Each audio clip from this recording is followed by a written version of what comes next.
अस्सलाम स्टूडेंट्स, उम्मीद करता हूँ आप लोग खैरियत से होंगे। आज का जो हमारे पास टॉपिक है वो है ऑपरेटर्स का। और इससे पहले हम लोगों ने एस्केप सीक्वेंस का टॉपिक पढ़ा था इससे प्रीवियस लेक्चर के अंदर, और उसका हम लोगों ने प्रैक्टिकल व्यू भी देखा था कि एस्केप सीक्वेंस किस तरह से इफेक्ट होते हैं आउटपुट के ऊपर, किस तरह से हमारे पास आउटपुट में बिहेवियर चेंज करते हैं।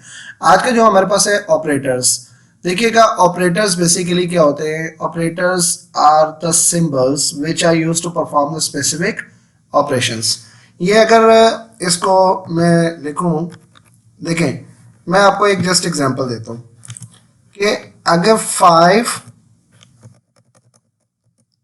और 9, आप मुझे बता सकते हैं इसका आंसर किसके इक्वलेंट आएगा जी? 14। नो, आंसर -4 भी हो सकता है, 14 भी हो सकता है और 45 भी हो सकता है। ठीक है, कुछ भी आंसर आ सकता है हमारे पास, लेकिन अभी हमें पता ही नहीं, कुछ नहीं है। देखिए जी, अगर मैं इसके दरमियान में सिंबल इस्तेमाल कर लेता हूँ, ठीक है, मैं यहाँ पर मैं अगर कोई सिंबल्स यूज करता हूँ तो फिर आप मुझे एग्जैक्ट आंसर बता देंगे।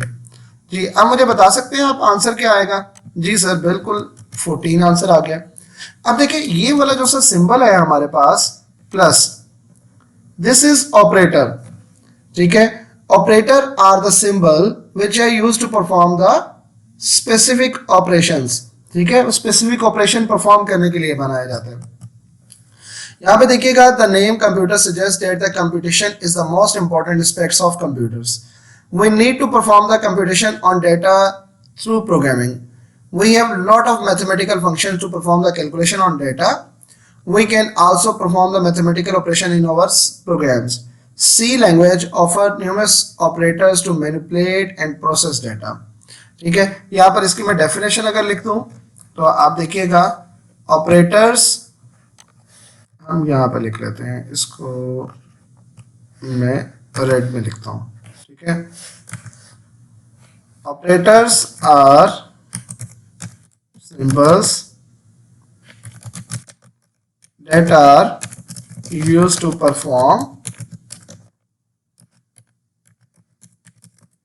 specific operation। ठीक है जी, ये एक्चुअल में डेफिनेशन है ऑपरेटर्स की। We have the different types of operators, some basic types of operator. यहाँ पे देखिएगा हमारे पास डिफरेंट टाइप्स ऑफ ऑपरेटर्स बताए जा रहे हैं। असाइनमेंट ऑपरेटर है, अरिथमेटिक ऑपरेटर है, लॉजिकल ऑपरेटर है, और इस तरह से ये देखें रिलेशनल ऑपरेटर्स है। ठीक है, ये 4 टाइप्स के ऑपरेटर्स पड़ेंगे। वन बाय वन इसको देखते हैं जरा। Assignment operator, assignment operator is used to assign a values to a variable or assign a values to a variable to another variable। ये जो सा इक्वल टू का साइन है ना हमारे पास, इसको कहा जाता है असाइनमेंट ऑपरेटर। ठीक है, जैसे कि 5 वैल्यूज हम असाइन कर रहे हैं टू द सम वेरिएबल।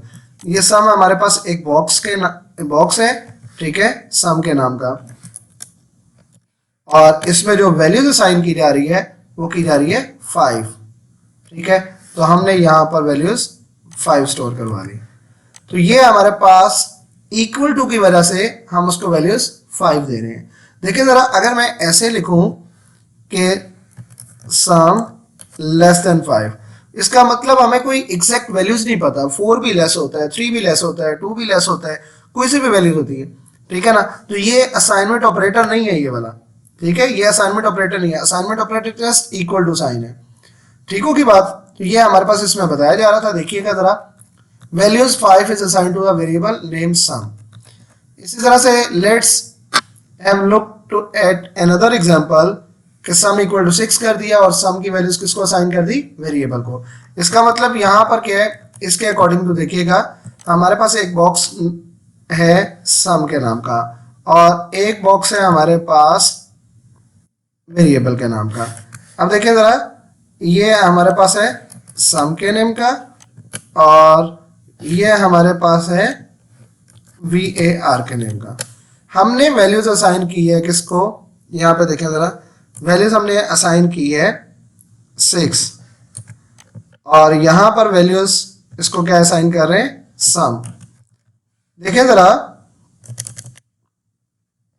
ये हमने सम असाइन की है यहाँ पर, मैं इसको राइट करता हूँ, ये हमने सम असाइन कर दी। अब सम की वैल्यूज किसके इक्वलेंट है? 6, यानी कि इसका मतलब है वी ए आर की वैल्यूज भी 6 है और सम की वैल्यूज भी कितनी है? 6। तो अगर हम इसको चेक करें तो यहां पर इसका मतलब है ये भी वैल्यूज क्या आएगी? 6 ही आएगी, क्योंकि सम इक्वल टू 6 के। अंडरस्टैंड? यानी कि ये वाली वैल्यूज गई इनको और ये वाली वैल्यूज जा रही है इधर। ठीक है, तो इस तरह से ये वैल्यूज असाइन की जा रही है। अच्छा, अब ये बड़ा इंपॉर्टेंट प्रोग्राम है, चेक कीजिएगा जरा। Write a program that swaps the values of two integer variables. ठीक है, टू वेरिएबल्स है। अब इनकी वैल्यूज की मैं आपको जरा वर्किंग दिखा देता हूं। देखें जरा, ये मेरे पास एक बॉक्स है ए के नाम का और ये बॉक्स है बी के नाम का। ठीक हो गया?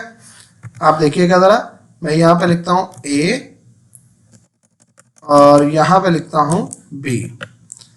अब मैं इसको वैल्यूज असाइन कर रहा हूं 2 और यहां पे वैल्यूज क्या असाइन कर रहा हूं उसको? 3। ठीक है, आप यहां से देख सकते हैं ये वैल्यूज असाइन कर दी गई है। अब मैं इन दोनों की वैल्यूज को स्वैप करना चाहता हूं। ठीक है, इन दोनों की वैल्यूज को स्वैप करना चाहता हूं। मैं जरा आपको ये बॉक्स इधर बना के दिखाता हूं कि ये एक बॉक्स है, अगेन ए के नाम से और ये बी के नेम से। ठीक है, अच्छा चले, अगर मैं इसको इस तरह से कर लूं, ये मैं 3 को इधर ए की वैल्यूज असाइन करना चाह रहा हूं और 2 को इधर बी की जगह पर असाइन करना चाह रहा हूं। तो हमें एक थर्ड वेरिएबल यूज करना है जिसका नाम है टेम्प के नाम से। ठीक है, अब देखिएगा हमने क्या कहा कि ए की वैल्यूज असाइन कर दो टेम्प को, यानी कि इट्स मीन कि टेम्प इक्विवेलेंट किसके हो गया? 2 के। ठीक है, टेम्प इक्विवेलेंट किसके हो गया? 2 के इक्विवेलेंट हो गया। अब जो बी की वैल्यूज है वो असाइन कर दो ए को। बी की वैल्यूज क्या है? 3। तो अब हम इसकी जगह पर क्या आ जाएगा हमारे पास? इसकी जगह पर हम लोग इसको खत्म करके, ये मैं ग्रीन में लिख देता हूं इधर। ठीक है, जरा वो या कोई पिंक कलर कर लेते हैं। यहां पे देखिए जरा, अब मैं इसको वैल्यूज 3 असाइन कर रहा हूं। ठीक है, 2 हमारे पास इसकी वैल्यूज नहीं रही, बल्कि इसमें वैल्यूज कितनी आ गई? 3। ये देखिए, बी की वैल्यूज 3 थी तो 3 हमने असाइन कर दी ए को। अब टेम्प में जो वैल्यूज पड़ी हुई है वो किसको असाइन कर दी जाए? बी को। अब टेम्प में क्या पड़ा हुआ था? 2। तो अब मैं यहां पर वैल्यूज 2 असाइन कर रहा हूं और ये क्या हो जाएगा? 3, इसकी वैल्यूज खत्म हो गई। ठीक है, 3 वैल्यूज को खत्म कर दिया मैंने। ठीक हो गया। अब इसकी जगह पर ये, एक मिनट, इसको जरा क्रॉस ऐसे कर लेते हैं, जरा क्लियर हो जाएगा। ठीक है, तो अब देखिए जरा, बी की वैल्यूज कितनी हो गई? 2 और ए की वैल्यूज कितनी हो गई? 3। तो क्या ये वैल्यू स्वैप हो गई? फिर मैंने इसको प्रिंट कर दिया, values of after swapping percentage D, और ए की वैल्यूज को डिस्प्ले कर दिया जाए और फिर बी की वैल्यूज को डिस्प्ले कर दिया जाए। ठीक है जी, तो ये तो हमारे पास था कि स्वैप 2 नंबर्स हमने किए हैं बाय यूजिंग असाइनमेंट स्टेटमेंट। आपने जो आज के टॉपिक में ये देखा है कि असाइनमेंट स्टेटमेंट इक्वल टू, इसके हमेशा राइट साइड पे वैल्यूज आती है, लेफ्ट साइड पे क्या आता है? वेरिएबल आता है। ठीक है, तो राइट साइड वाली वैल्यूज लेफ्ट साइड वाले को असाइन की जाती है। ठीक है जी, तो ये हम लोगों ने अभी जो सीखा है वो सीखा है असाइनमेंट ऑपरेटर का काम। ठीक है, assignment operator is used to assign a values to a variable. एक ऑपरेटर की डेफिनेशन देखी, ऑपरेटर की टाइप्स के नेम देखे और हमने असाइनमेंट ऑपरेटर को देखा और एक बड़ा इंपॉर्टेंट प्रोग्राम किया है स्वैप 2 नंबर्स वाला। ठीक है जी, अपना ख्याल रखिएगा। नेक्स्ट लेक्चर में मैं आपको अरिथमेटिक ऑपरेटर और इसकी जो प्रैक्टिकल एग्जांपल्स हैं वो एक्सप्लेन करता हूँ। ठीक है, थैंक यू, अल्लाह हाफिज़।